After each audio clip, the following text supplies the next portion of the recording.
চলে এসেছি এমন একটা পুরনো মন্দিরে। এখানে প্রায় মন্দিরটা পুরনো হবে 100 থেকে 150 বছর পুরনো।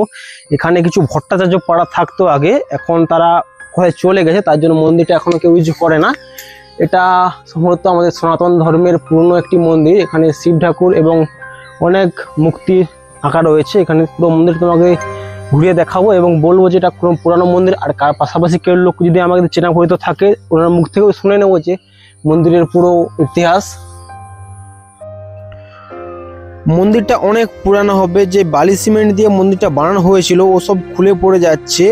আর দেখতে পাচ্ছি অনেক শিব ঠাকুর এবং অনেক দেবদেবীর ছবি এখানে আঁকানো রয়েছে। এবং দেখতে পাচ্ছি এখানে পুরো ভিতরটাই দিয়ে আমি ঘুরে দেখাতে পারি, তোমরা ভালো করে বুঝতে পারবে কি হয়েছে।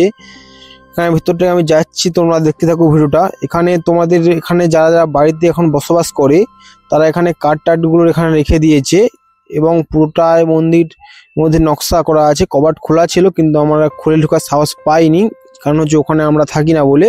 ওটা আমাদের থেকে বহু দূরে মন্দিরটা রয়েছিল। কতদিন পুরনো হতে পারে? 500-1000 উপরে। যেখানে ভট্টাচার্য লোকজন থাকতো, কিছু বাড়িতে ছিল ওখানে, ওরা এখন থাকে না এখানে। চলে গেছে সব, এখন মাত্র 2 ঘরে আছি। এই সকলটা বিক্রি করে দিয়েছে। এখন ওখানে পূজা টুজা দেওয়া হয় না কারো? সন্ধ্যাবেলা ধূপ দেওয়া হয় না?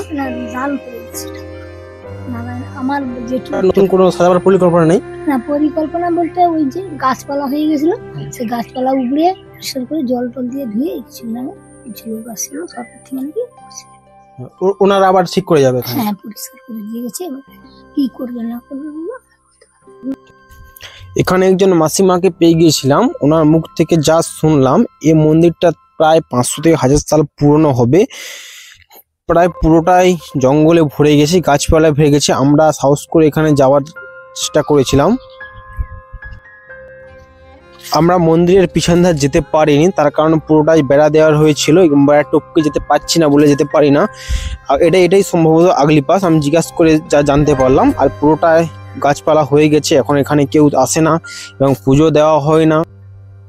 এটা সনাতন ধর্মের বহুত একটি প্রাচীন মন্দির। আমার মন্দিরটা যদি ভালো লেগে থাকে এবং আমার ভিডিওটা যদি ভালো লেগে থাকে লাইক করে দিয়ে যাবেন এবং এরকম ভিডিও দেখতে হলে চ্যানেলটা সাবস্ক্রাইব করে দিয়ে যাবেন।